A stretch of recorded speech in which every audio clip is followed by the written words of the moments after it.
Bună seara, oameni drăguți, frumoși, ce faceți?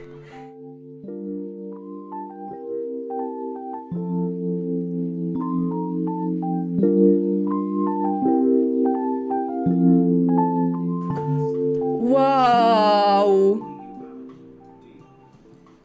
Wow! Boris, cu 10 euro deja! Wow, Resquad! Mulțumesc frumos! Și Purchi! Oh my god! Wow! În mare, vă zic acum, și o să și vorbim cu Cosmin și ne uităm și la poze de la el. În mare, v-am mai povestit că l-am găsit pe Cosmin pe TikTok. Jesus! Wow! Mulțumesc frumos! 15 euro de la Marcel. Strângem bani pentru pisicile pe care le are Cosmin și căței și așa mai departe, de care are grijă. Ideea este că el chiar, gen, efectiv, dacă vede un animăluț care suferă pe stradă și e neîngrijit și așa, o să-l ia acasă, o să-l ducă la veterinar. Și toate astea dintr-un salariu de, nu știu, lucrează la Food Panda ca livrator, adică nu știu cam ce salariu poți avea ca livrator la Food Panda, ca să ai grijă de 18 pisici și căței și iepurași și absolut, nu știu, ce mai are el. Și practic, din câte înțeleg, face asta de 7 ani. Se tot mută dintr-o locație în alta, pentru că e greu să găsești chirie, mai ales în București, care să te accepte cu atâtea animăluțe și să fie și ok. Așa că am zis, de ce nu, hai să facem împreună o faptă bună. Am căutat astăzi de curiozitate how much does it cost to raise a cat. Căutam o medie și ar fi undeva la 53 de dolari pe lună, ceea ce e enorm. Adică dacă înmulțești asta cu 18 cât are Cosmin, e gen lat, adică chiar e foarte mult. Bănuiesc că aveți pisici, bănuiesc că, adică nu știu, v-aș ruga să-mi spuneți cât vă costă pe voi să aveți grijă de animăluțele voastre lunar sau săptămânal sau zilnic, cum vreți voi. Dar știu că mai ales în primul an de viață, să zicem, e super important să hrănești animalele cum trebuie și să le asiguri absolut tot. Ai mei au fost astăzi cu veterinarii, oh my god, Techeș! Wow! 15 euro de la Techeș, mulțumesc frumos! Aprecieri eterne, Techeș, mulțumesc foarte, foarte mult și animăluțele îți mulțumesc cu siguranță. Ce voiam să zic? De primul an de viață. Deci astăzi s-au dus căței la vaccin, care era gen 50 de lei fiecare cățel vaccinul, și mi-au zis ai mei că au dat 420 de lei. Că au luat și vitamine, că trebuie să le dau pentru oase și așa mai departe și gen așa, men! What? E enorm! E enorm, efectiv. Mi-e greu să cred că te descurci cu 50 de dolari pe lună când ai o pisică. Poate dacă e cea mai ieftină mâncare și cel mai ieftin nisip de litieră. Îți dai seama. Ideea este că el copilăria și-a petrecut-o într-un centru de plasament, după care, din câte mi-a spus și din câte am înțeles, a ajuns pe străzi, unde ajung foarte mulți oameni din centru de plasament. Se știe asta. Se știe și gen doar se știe și atât. Și cumva ăsta este drive-ul lui. De asta își dorește și mai mult să ajute animalele, pentru că efectiv știe cum e să locuiești pe stradă și să nu știi dacă ai ce să mănânci, and so on. Ce?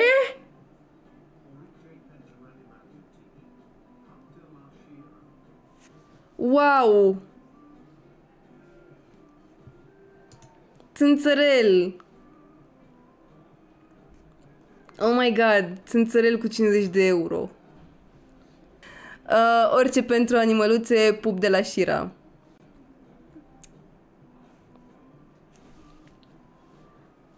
John cu 500 de biți. Și CH Adriana cu 30 de euro. Wow! Wow, Adriana, mulțumesc frumos. Mulțumesc, John. Mulțumesc, Adriana. Vreau să intrăm cu Cosmin pe cameră puțin. Ești cu pisicile! Mamă, da, arată-ne pe acolo tot. Una pe televizor. Pisicile iubesc foarte mult cutiile. Da. Cutiile sunt mult mai valoroase decât jocurile speciale, jucăriile speciale pentru pisici. Exact, confirm. Sau genți sau de-astea în care se pot băga. Wow! Ce faceți, mai scumpele? Wow! Aici stau cu ele, aici dorm cu ele. În partea asta, uite, sunt peste tot. Stai, da. Mamă, eu sunt fascinată. Aici este cumva un fel de living, să zic așa. Ok. Repet, stau cu chirie, nu este casa mea, n-am așa ceva, stau cu chirie, doar cu virgulă condiția că mi s-o permis să stau cu ele. Da. Păi altfel n-aveai unde. Oh, ce drăguță! Uite, ne întreabă oamenii dacă se înțeleg bine între ele sau dacă se bat sau de-astea. Dacă nu le-aș fi sterilizat, s-ar fi făcut praf, adică da, clar. Mai ales în perioada în care sunt în călduri. Însă, pentru că doar unul singur a mai rămas nesterilizat, sunt aproape minime problemele. Deci nu se bată. Dar oricum vedeam, am văzut în pozele pe care mi le-ai trimis zilele astea și azi inclusiv, că n-au nicio treabă nici cu căței, dormi cu căței pe tine și cu pisicile în același timp, adică e o veselie acolo mare, nu? Aici, din păcate, am mai rămas doar cu pisicile. Ultima despărțire a fost de niște iepurași care au trebuit să-i trimit la Mureș. Au fost niște oameni care i-au acceptat, i-au primit. Și în care ai avut încredere să lași iepurașii. Normal, și am încredere, adică știu că nu vor fi tăiați, nu vor fi mâncați, poate sunt un pic paranoia, dar eu sunt fel de Tarzan al animalelor, dar nu în sensul ăla bătut în cap, ci în sensul ăla mult mai bătut în cap, adică atât de mult le iubesc. Scumpa, nu înțelege. Ne-a pupat. El este motenel, este foarte bun prieten cu Mani, cățelușa de afară. Ce tare! Aici e cald tot timpul. E foarte cald aici, așa că nu stă rău aici. Da, îmi dau seama. Aici au apă, are apă, uite aici. Wow, deci apă. CH Adriana tocmai a mai dat încă 20 de euro. Wow, aici și John cu 1500 de biți. Ioi, ce faci tu, mamă, tu? Ce faci tu, mamă? Aici trebuia să vină cățelușa, ia să văd, pot să o aduc? Mani! Ia. Uite, măi! Pregătiți-vă! Ce faci tu, Mani? Aoleu, ce scumpă! Dar cum îi împrietenești? Că și eu vreau să împrietenesc pisicile de la București cu căței, dar ăștia doi mi-e și frică că-s prea bezmetici. Mani nu suportă pisicile mele, tocmai pentru că sunt multe și crede că sunt în ofensivă. Dar în schimb, dacă este doar una... Ia uitați-vă cât de bine se înțeleg. Da.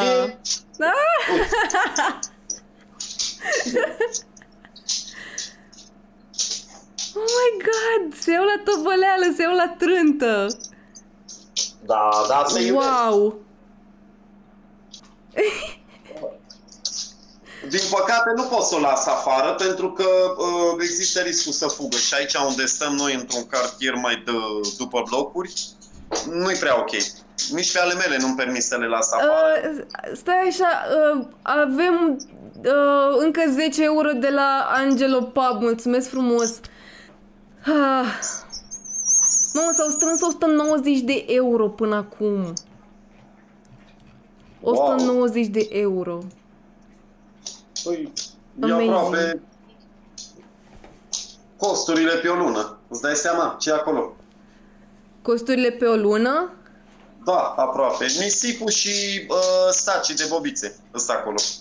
Da? Perfect. Da, perfect. Nu-mi permis să o iau prea scumpă pentru că nici salariul meu nu e așa de mare. Da. Chiria e 1500 de lei. Bruce Wayne cu încă 20 de euro. E gata, o atins targetul. Deci wow! 1000 de ron mă costă nisipul și bobițele. Adică e peste. Îți dai seama? Ții tu, mamă, tu. Mulțumim frumos, Bruce Wayne, Angelo, mulțumim frumos. Vă mulțumesc din suflet în numele tuturor animalelor. Wow! Cătălin Marius cu 30 de euro. Wow! Mulțumim frumos, 30 de euro. Wow! Jesus! Mulțumim mult, măi, mulțumim pentru donos. Uite, întreabă cineva cum te descurci cu transportul animalelor la veterinar când e nevoie. Colaborezi cu vreun veterinar? Vine cineva la tine să... Da, din fericire e foarte aproape de mine. Deci, dacă e să... Uite, de exemplu, în perioada asta îmi doresc foarte mult să le deparazitez intern și extern, lucru care nu mi l-am permis momentan. Cât te costă deparazitarea pisicilor? Pentru o pisică, de exemplu, intern-extern, că ziceai mai devreme. Aproximativ.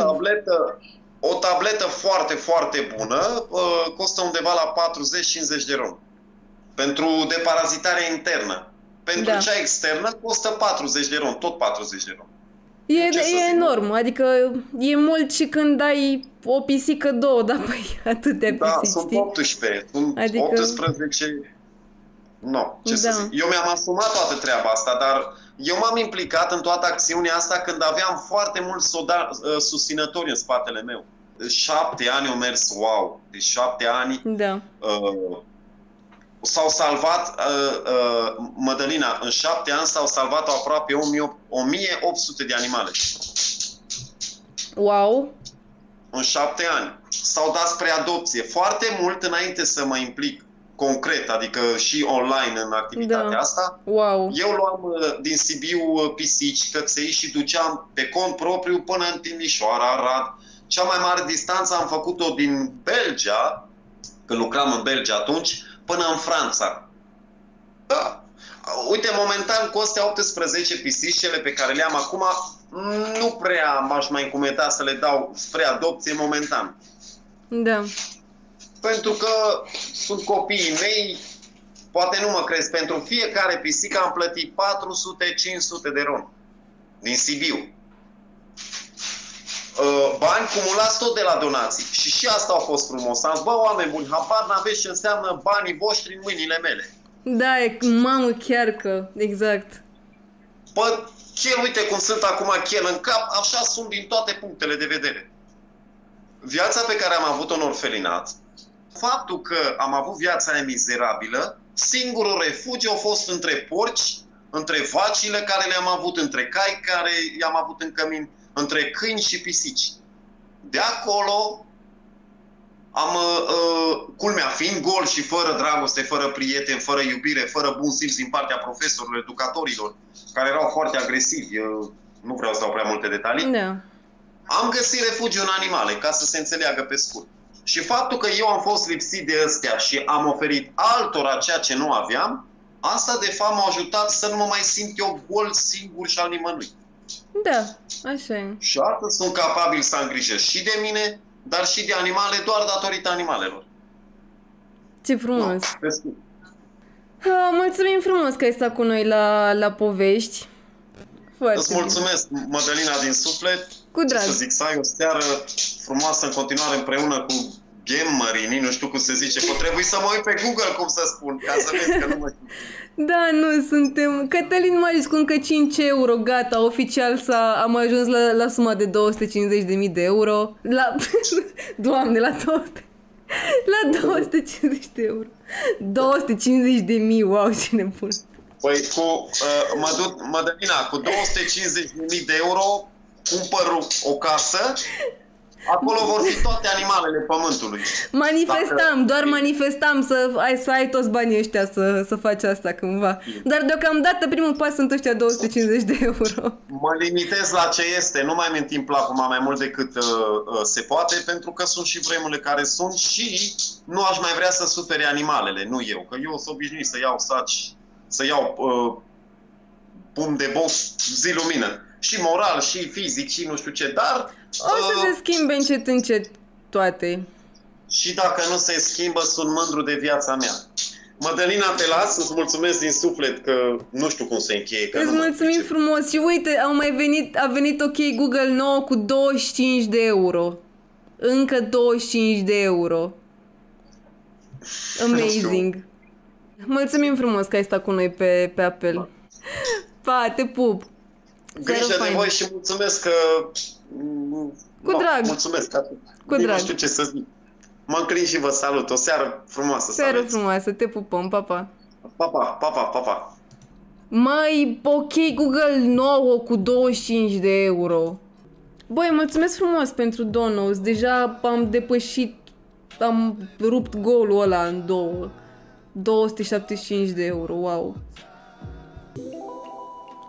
Wow!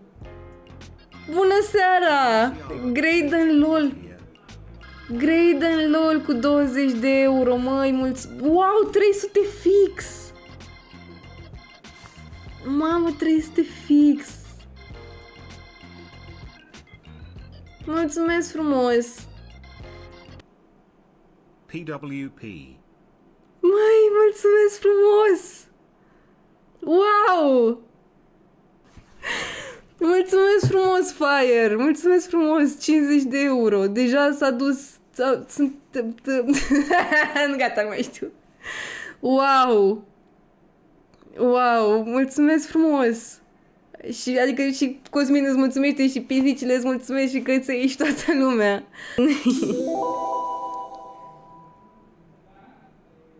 Wow! I fixed it. Sorry, I'm OCD. Wow! Blasco, wow! Blasco cu 46,96 de euro ca să fie sumă fixă de 400 de euro. Doamne! Wow! Mulțumim frumos! Pisicile alea or să creadă că sunt în paradis la câtă mâncare vor avea. Da, exact.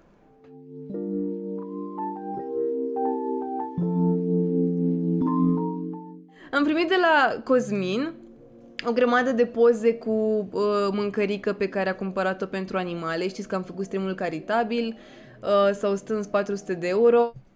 Deci vă mulțumesc frumos pentru că ați donat. Aici suntem pe Discordul nostru și vreau să vă arăt clipulețul pe care mi l-a trimis el. Uite cât am mai coșul plin cu conserve pentru pisicuțe și bobițe și saci de mâncare uscată și saci de nisip pentru